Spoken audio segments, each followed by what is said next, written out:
નમસ્કાર, હું તો બોલીશમાં રોનક પટેલ આપનું સ્વાગત કરું છું.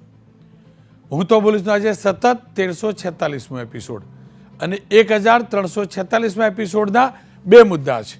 પહેલો મુદ્દો છે રત્ન કલાકારોને લગતો મુદ્દો છે, કેમ રજળ્યા રત્ન કલાકાર. જી હા, હીરા ઉદ્યોગમાં એવી તો કેવી મંદી આવી છે કે મારો રત્ન કલાકાર દુઃખી છે, એ મુદ્દે ચર્ચા કરવી છે. અને બીજો મુદ્દો છે, કયા કારણે લાગે છે લાંબી લાઈનો. જી હા, આધાર કાર્ડ હોય કે અન્ય સગવડો, તેના માટે જે પ્રકારે વહેલી સવારથી લાઈન લાગે છે ને, એનું પરિણામ હવે જરૂરી છે, એની વ્યવસ્થા જરૂરી છે, એટલા માટે બોલવું છે.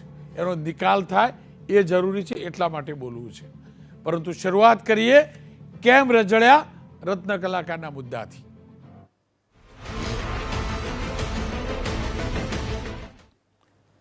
જે હીરા ઉદ્યોગે આપણા દેશની તિજોરી ફોરેન એક્સચેન્જથી છલોછલ કરી વર્ષો સુધી આપણા પ્રદેશ અને દેશને આર્થિક રીતે મજબૂત કરવામાં જે ઉદ્યોગનો સૌથી મહત્વનો ફાળો રહ્યો છે, તે ચમકીલો હીરા ઉદ્યોગ મંદીના વમળમાં ફસાયેલો છે.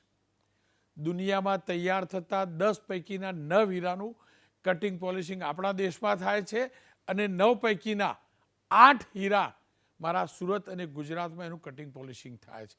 પથ્થરને તરાસીને મારા રત્ન કલાકારે ચમકીલો હીરો બનાવ્યો અને હીરો અમેરિકા હોય કે યુરોપના દેશની અંદર મારા ગુજરાત, મારા સુરત, મારા ભારતના હીરા તરીકે પ્રચલિત પણ થયો અને હીરા ઉદ્યોગમાં આપણું ગુજરાત મોખરે પણ રહ્યું. અને આ જ ઉદ્યોગે લાખો લોકોને વર્ષો સુધી રોજગારી આપી.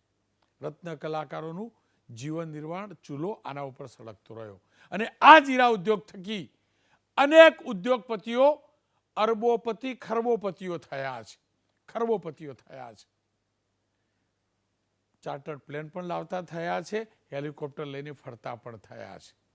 પરંતુ છેલ્લા કેટલાક સમયથી આ હીરા ઉદ્યોગ જબરજસ્ત મંદીમાં છે. મંદીનું સીધું કારણ છે, એક તો રો મટીરિયલ મોંઘું થયું, તેની સામે તૈયાર હીરાની વિદેશોમાં ડિમાન્ડ ઘટી.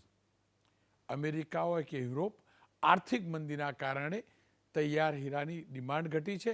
સાથે જ કલ્ચર્ડ હીરો એટલે કે લેબગ્રોન હીરો ડાયમંડ, જે ઘણો સસ્તો પડે છે, માર્કેટમાં પણ આવી ગયો. તેના જ કારણે પ્રાકૃતિક રીતે જમીનના પેટાળમાં તૈયાર થઈ બજારમાં આવેલો આ હીરાની બજારમાં એટલી કિંમત રહી નથી, એટલી માગ રહી નથી. અને સ્થિતિ એ છે કે સતત કાચા હીરાના કટિંગ પોલિશિંગનો કારોબાર ઘસાતો રહ્યો છે. હીરા નથી ઘસાઈ રહ્યા, કારોબાર ઘસાઈ રહ્યો છે. કટિંગ પોલિશિંગનું ઉત્પાદન ઘટાડવું પડે તેવી સ્થિતિ છે. અને એના જ કારણે ખાસ કરીને જોબ વર્ક કરનારા સહિત જે નાના કારખાના છે, તે એક પછી એક બંધ થઈ રહ્યા છે. દિવાળી પછી હજુ પણ અનેક નાના કારખાના એવા છે જેના તાળા નથી ખુલ્યા. 10 કે 12 ઘંટી હોય તો એમાંથી 4 ઘંટી ચાલે છે, બાકીની ઘંટી બંધ છે. અને સ્વાભાવિક રીતે જ કટિંગ પોલિશિંગનું કામ ઓછું થાય એટલે રત્ન કલાકારની રોજગારી જાય. સુરત સૌથી મોટો વ્યવસાય છે, સૌથી મોટો ઉદ્યોગ છે. સૌરાષ્ટ્ર અને ઉત્તર ગુજરાતના લાખોની સંખ્યામાં રત્ન કલાકારો સુરતમાં રોજગારી મેળવે છે. એ જ રીતે અમદાવાદ, ભાવનગર, બોટાદ અને અમરેલી, એની અંદર પણ આ હીરા ઉદ્યોગની જબરજસ્ત ચમક હતી. પરંતુ છેલ્લા કેટલાક સમયથી મેં કહ્યું તેમ ક્યારે ન જોયું હોય તેવી મંદી જોવા મળી રહી છે.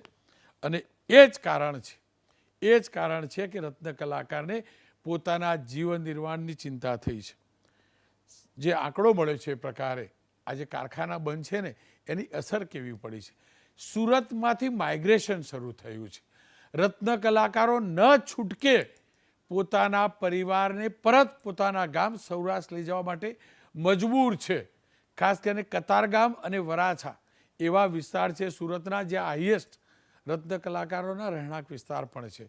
અને ત્યાંની જે સરકારી શાળાઓ છે, નગર પ્રાથમિક શિક્ષણ સમિતિની શાળા છે, એમાંથી 603 બાળકોના એલસી કઢાવીને એમના પરિવારજનો એલસી લઈ અને પોતાના વતન ગયા છે. અને એલસી નીકાળી છે એનો મતલબ ક્લિયર છે સરકારી શાળામાંથી કે તેઓ માઇગ્રેટ થઈ પોતાના વતન જવા મજબૂર છે.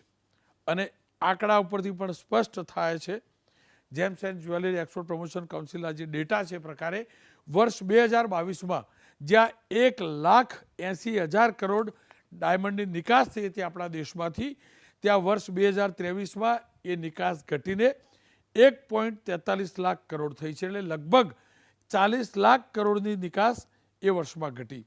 2024ની વાત કરીએ તો ઓક્ટોબર મહિના સુધીમાં 1.02 લાખ કરોડની નિકાસ થઈ છે, જે વર્ષ ફાઇનાન્શિયલ યર પૂરું થશે, વર્ષ આ પૂરું થશે ડિસેમ્બરમાં, ત્યાં સુધીમાં 1,15,000 કરોડ સુધી પહોંચશે. આ સ્થિતિ છે. અને એ જ કારણ છે કે હીરા કારોબારીઓનું જે હોય પણ રત્ન કલાકારોને બેકાર થવાની ચિંતા છે. બેકાર થવાની ચિંતા છે.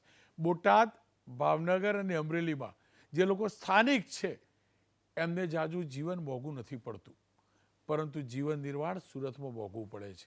સુરતમાં ઘર રાખીને રહેવું, સંતાનોનું શિક્ષણ, મોંઘું શહેર અને આ તમામની વચ્ચે આવક ઘટી જાય ઉત્પાદનના કારણે તો કોઈ પણ રત્ન કલાકારને પરવડે નહીં.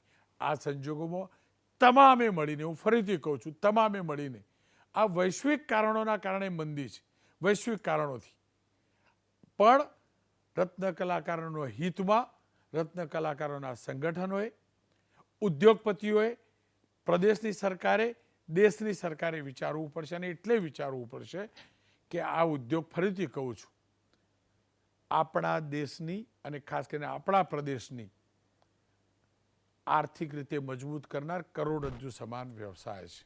અને એટલે જ એની ચિંતા કરવા અને ચર્ચા કરવા માટે આજે આ કાર્યક્રમ મેં કર્યો છે. અમરેલી જિલ્લાની વાત કરીએ, અહીંયા પણ ખેતી એકમાત્ર કામ છે, પણ થોડાક સમયથી અમરેલીની અંદર હીરા ઉદ્યોગ ચોક્કસથી વિકસિત થયેલો હતો. હીરા ઉદ્યોગ હતો, પરંતુ હવે પણ ત્યાં હીરા ઉદ્યોગ ધીમે ધીમે બંધ થઈ રહ્યો છે. 50,000થી વધુ લોકો ત્યાં રોજગારી મેળવતા હતા, પણ હવે ત્યાં અનેક કારખાના બંધ થયા છે. અને આ તમામની વચ્ચે ભરત કાનાબાર, જે ભારતીય જનતા પક્ષ સાથે પણ જોડાયેલા છે, તેમને એક પોસ્ટ કરી છે, એ પોસ્ટ પણ જોજો. અને પોસ્ટમાં એમને ચિંતા વ્યક્ત કરી છે સોશિયલ મીડિયા પોસ્ટની અંદર કે કયા પ્રકારની સ્થિતિ થવા જઈ રહી છે. તમે એ પોસ્ટ પણ જોજો અને પોસ્ટથી તમને આઈડિયા આવશે. ભરત કાનાબારે પોસ્ટ કરીને ચિંતા વ્યક્ત કરી છે. મારી ટીમને કહીશ કે પોસ્ટ પ્લે કરીશું આપણે, આપ એ પોસ્ટ જોઈ શકો છો. એમના કહેવા પ્રમાણે 50 વર્ષમાં જોવા ન મળી હોય ને તેવી મંદી છે. અને હીરા પર નપતા કારીગરો સરકારની યોજનાઓથી વંચિત છે. ફરીથી કહું છું, સરકારની યોજનાથી એ કારીગરો વંચિત છે. અને એટલે જ આજે ચિંતા કરવા એકઠા થયા છે, ચર્ચા કરવા એકઠા થયા છે. ગોવિંદભાઈ ધોળકિયા રાજ્યસભાના સભ્ય છે, રત્ન કલાકારમાંથી ઉદ્યોગપતિ બન્યા છે અને ઉદ્યોગપતિમાંથી રાજ્યસભા સુધી પહોંચ્યા છે. ગોવિંદભાઈ ધોળકિયાએ પણ એક મીડિયા હાઉસને રેકોર્ડેડ બાઇટ મોકલી હતી, ચિંતા વ્યક્ત કરી, તે સાંભળી લઈએ. અત્યારે ડાયમંડ માર્કેટમાં મંદીનો માહોલ ચાલી રહ્યો છે. જો કે આમ તો દરેક બિઝનેસમાં તેજી મંદી તો આવ્યા કરે.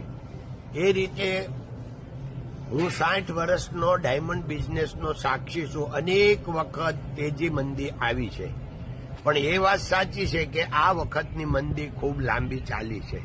આઈ હોપ કે હવે એ મંદી પૂરી થાય અને જેટલા પણ અમારા બિઝનેસમાં સંકળાયેલા છે એ બધાએ ખૂબ ધીરજ રાખી છે. કારખાનેદાર હોય કે રત્ન કલાકાર હોય, તો હજુ પણ આપણે તમારી જે શક્તિ, ધીરજ જળવાઈ રહી છે એ રીતે આપણે બધા સાથે મળી અને હવે સામનો કરશું અને જલ્દીમાં જલ્દી હવે આ માર્કેટ સુધરી જશે એવી હું આશા અને અપેક્ષા રાખું છું. આ જ મુદ્દે ચિંતા કરવા અને ચર્ચા કરવા અને ખાસ કરીને આ સંદેશ સરકાર સુધી પહોંચાડવા માટે હું આ કાર્યક્રમ કરી રહ્યો છું. મારી સાથે દિનેશભાઈ નાવડિયા જોડાયા છે, પૂર્વ ચેરમેન છે GJIPCના ગુજરાતી કમના. વિનુભાઈ મુરડિયા આ વ્યવસાયને સારી રીતે સમજે છે, ધારાસભ્ય છે કતારગામના. કતારગામમાં મોટો વ્યવસાય પણ છે ડાયમંડનો એ વિસ્તારની અંદર, અને રાજ્ય સરકારમાં મંત્રી પણ રહી ચૂક્યા છે. અને હરેશભાઈ કુમાવત, મંત્રી ડાયમંડ વર્કર યુનિયન. ત્રણેયનું સ્વાગત છે. દિનેશભાઈ, આપનાથી શરૂઆત કરીશ. જુઓ, પહેલાં પણ મંદી આવી હતી, આખા વિશ્વમાં મંદી હતી, એના કારણે ડાયમંડ ઉદ્યોગમાં મંદી હતી, છતાં ડાયમંડ ઉદ્યોગ ટકી ગયેલો.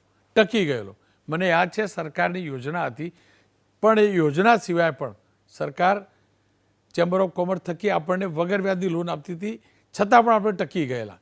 પણ આ વખતની સ્થિતિ અલગ દેખાય છે. મને જે આંકડા મળી રહ્યા છે, 40થી વધુ લોકોએ આત્મહત્યા કરી છે. આપણું શહેર મોંઘું શહેર છે, આપણે જાણીએ છીએ. લોકો માઇગ્રેશન કરીને પરત ગામ તરફ ફરી રહ્યા છે. સ્થિતિ કેટલી ગંભીર છે અને આ સંજોગોમાં સરકાર પાસે શું અપેક્ષા?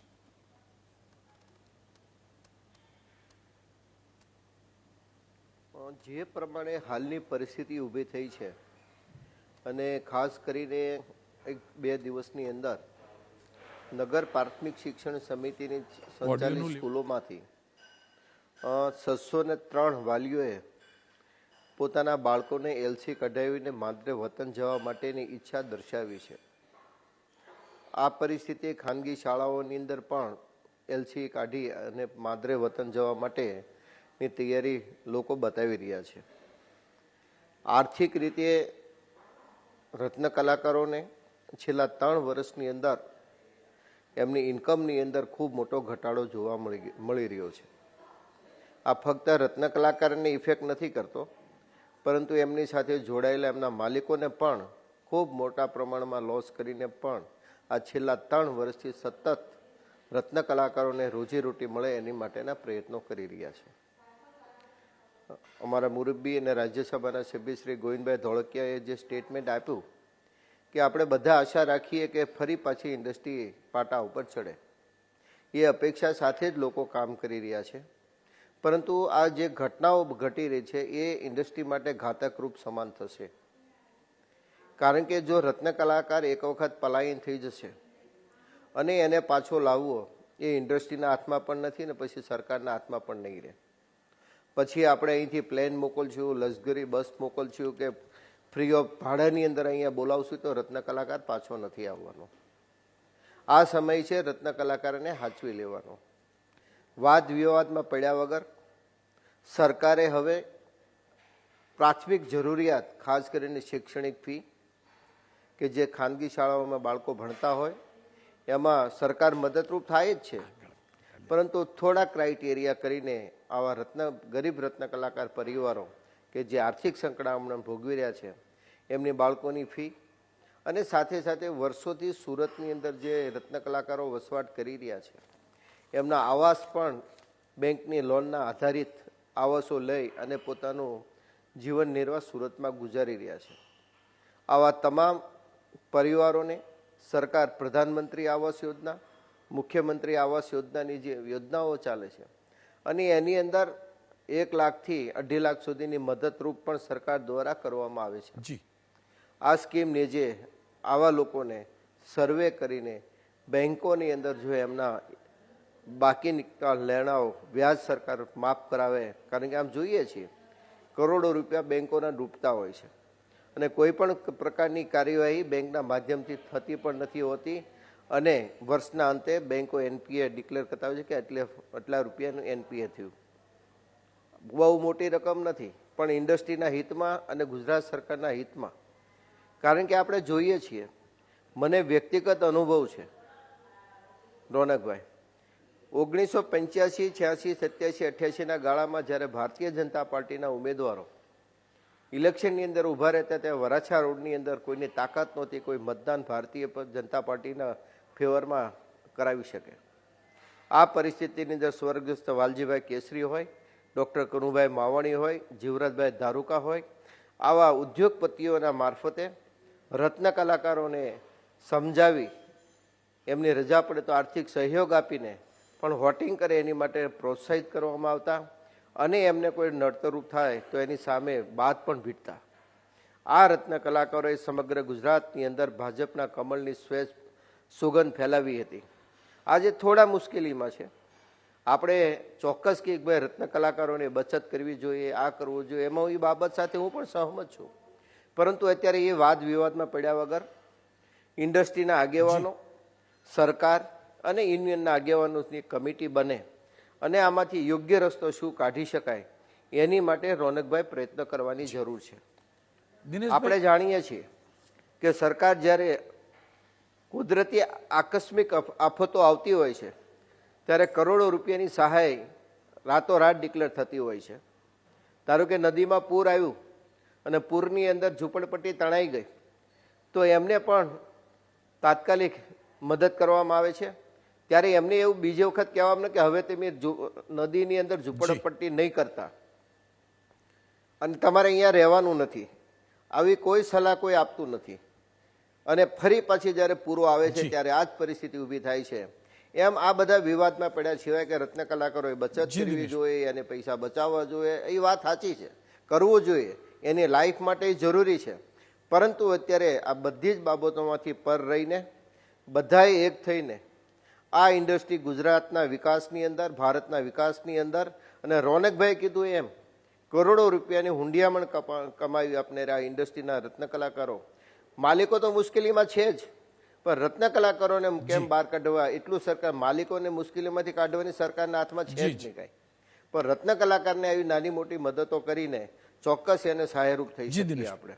દિનેશભાઈ, આ પરિસ્થિતિની અંદર આપના માધ્યમથી જે વિષય છેડવામાં આવ્યો છે એ બદલ હું એબીપીની ટીમને આપને ખૂબ ખૂબ અભિનંદન પાઠવું છું કે આપના માધ્યમથી સરકાર સુધી આનો અવાજ પહોંચે અને રત્ન કલાકારો માટે એની માટે શું કરી શકીએ એની માટે એક જો કમિટીનું ગઠન ગુજરાત સરકારના નેજા નીચે થાય તો ચોક્કસ કાયમી ઉકેલ માટે આ દિશામાં આપણે આગળ વધી શકીશું. દિનેશભાઈ, આપ જોડાયેલા રહેજો. મારી સાથે હરેશભાઈ જોડાયા છે.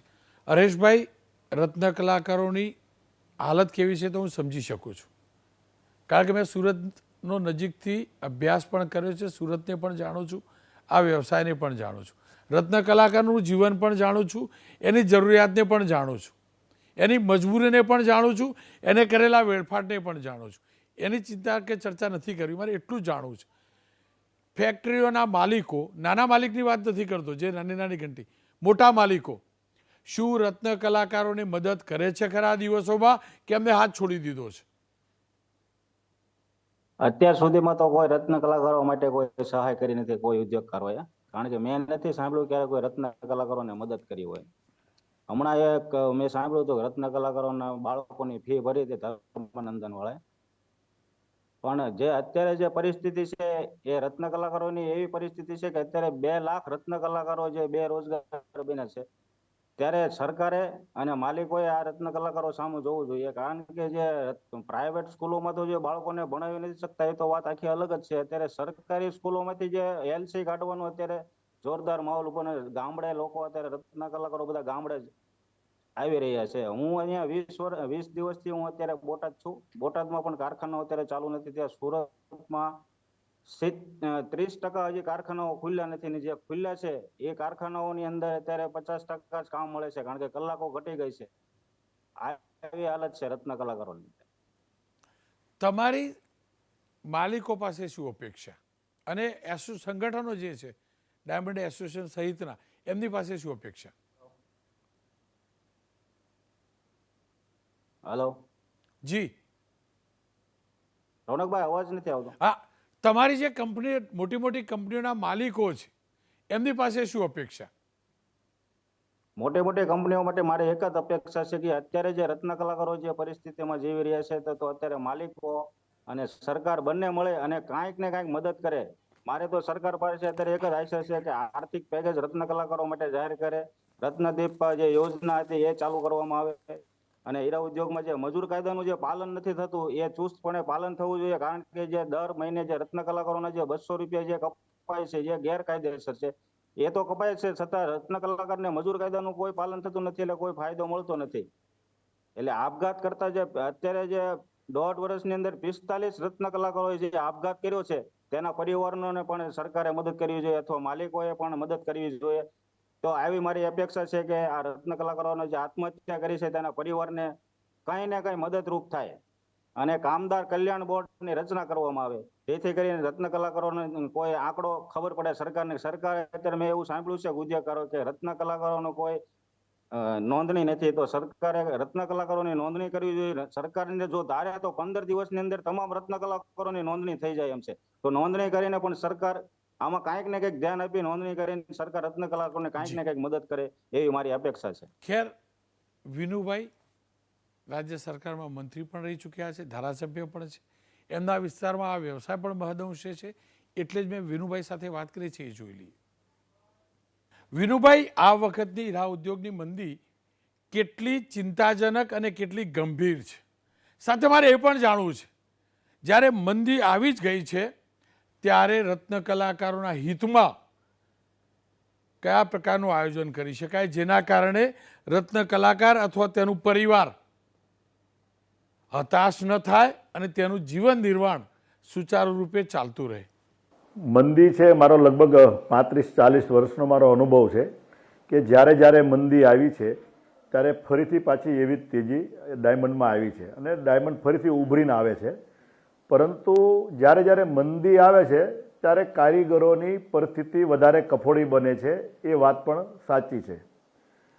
મારું એવું માનવું છે કે તેજી હોય ત્યારે બધાએ પોતાનું સેવિંગ્સ કે એ રીતનું બજેટ બનાવવું પડે કે 2-4 મહિના કે 6 મહિના આમ તેમ થાય તો તે દિવસે આપણને તકલીફ ન પડવી પડે.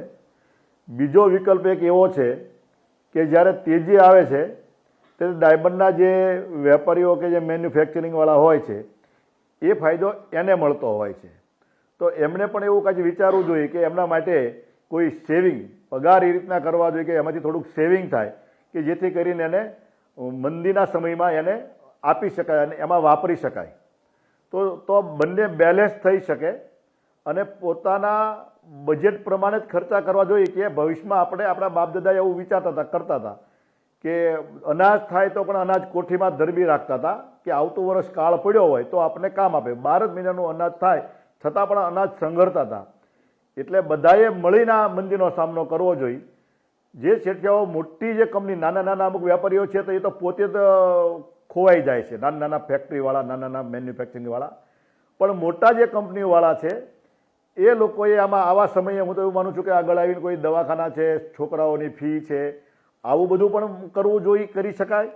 અને મંદીને ધ્યાનમાં રાખી અને જ્યારે તેજી હોય ત્યારે એમના નામનું એમને મિનિમમ અમુક ટાઈમ અમુક વર્ષો સુધી કારીગર બેઠો હોય કે મિનિમમ 3 વર્ષ એને ત્યાં કામ કર્યું હોય તો કે 2 વર્ષ કે 3 વર્ષ કે 4 વર્ષ જે શક્ય હોય એવી રીતે એવા કારીગરોને એને મંદીના સમયમાં એને લાભ આપવો જોઈએ જેથી કરીને અઘટિત ઘટનાઓ ન બને. વિનુભાઈ, એક તરફ મંદી છે તો બીજી તરફ આપણે સતત જોતા રહ્યા છીએ કે હીરા ઉદ્યોગકારો તેમના કાર્યક્રમોમાં લાખો કરોડોનો ખર્ચો કરે છે. એ ઠાઠમાઠ આજે પણ દેખાય છે. એમના રૂપિયા છે, કરી શકે, હું ના નથી પાડતો, પણ એમનો રત્ન કલાકાર જ્યારે મંદીના કારણે ભૂખે મળતો હોય ત્યારે તમને નથી લાગતું કે હીરા ઉદ્યોગકારોએ પણ જેમના કારણે તેઓ કરોડપતિ બન્યા છે, જેમના કારણે તેમના ચહેરાની ચમક વધી છે, તેમના વિશે પણ વિચારવું જોઈએ? કારણ કે માલિક અને રત્ન કલાકારના જીવન વચ્ચેનો પણ જીવનશૈલી વચ્ચેનો પણ ભેદ ઘણો મોટો છે. તમને નથી લાગતું માલિકોએ રત્ન કલાકારના હિતમાં, એમના પરિવારના હિતમાં ગંભીરતાથી વિચારવું જોઈએ? થોડા ઘણા ખર્ચા કાપીને પણ રત્ન કલાકારનું ઘર ચાલે તે પ્રકારની વ્યવસ્થા માટે વિચારવું જોઈએ? રોનકભાઈ, આ વાત બિલકુલ સાચી છે. બાકીના બધા શેઠિયાઓ દાન પણ કરતા હોય છે, સેવાના કાર્યો પણ કરતા હોય છે. તો હું એવું માનું છું કે પહેલી ફરજ પોતાના કારીગરોમાં વાપરવાની હોય છે કે એના માટેનું ફંડિંગ એને ઊભું કરવું પડે. જેમ દાન કરવામાં આવે છે એ જ દાન એને પોતાના કારીગરોમાં આવા મંદીના સમયમાં વાપરવું જોઈએ. વિનુભાઈ, રત્ન કલાકારનું જે સંગઠન છે તેમના કોઈ પદાધિકારીને મેં સાંભળેલા, તેમનું કહેવું એમ હતું કે રત્ન કલાકારોની નોંધણી માલિકો ક્યાં કરાવતા જ નથી અને નોંધણી નથી કરાવતા એવા સંજોગોમાં સરકાર કોઈ યોજના લાવશે કે કોઈ લાભ આપશે તો પણ રત્ન કલાકાર નોંધાયા નહીં હોય, જેના કારણે તેનો લાભ સરકારની કોઈ પણ યોજના આવે તેનો લાભ રત્ન કલાકારને નહીં મળી શકે. મારું એ જ કહેવું છે કે અમુક ટાઈમ અમુક વર્ષ સુધી એ કારીગર ત્યાં બેસતો હોય તો એના માટે ફંડિંગ ફેક્ટરી માલિકે ઊભું કરવું જોઈએ કે એના ભવિષ્યમાં એને ઉપયોગી બને. પણ આના માટે પાક્કા નિયમો બનવા જોઈએ કે બંનેને અનુકૂળ આવે. કારીગર હોય તો એને એકની એક જગ્યાએ બેસવું ન પોસાય તો પણ તકલીફ. 2 વર્ષે કે વર્ષે કારીગર બદલાતો રહે તો એને કયો શેઠ એને એનું વળતર આપે? એટલા માટે અમુક સમય મર્યાદા નક્કી થવી જોઈએ કે આટલા સમય જે કારીગર જે ફેક્ટરીમાં કામ કર્યું હોય એને એનું વળતર રૂપી એને અમુક ટકાવારીએ જે શક્ય હોય એ પ્રમાણે શેઠિયાએ એને જેનો શેઠ હોય એને આપવું જોઈએ. અંતમાં દિનેશભાઈ, આપની પાસેથી જાણવું છે નિવેડો છે કે હવે સમજવું જોઈએ જે પ્રકારનું બજાર બની રહ્યું છે અને કલ્ચર ડાયમંડ, લેબ ગ્રોન ડાયમંડની એન્ટ્રી થઈ ચૂકી છે, સ્વીકૃતિ પણ કદાચ મળી રહી છે. આ સંજોગોમાં આપણે તમામે બિઝનેસના ડાયવર્ટ કરવા માટે પણ વિચારવું જોઈએ.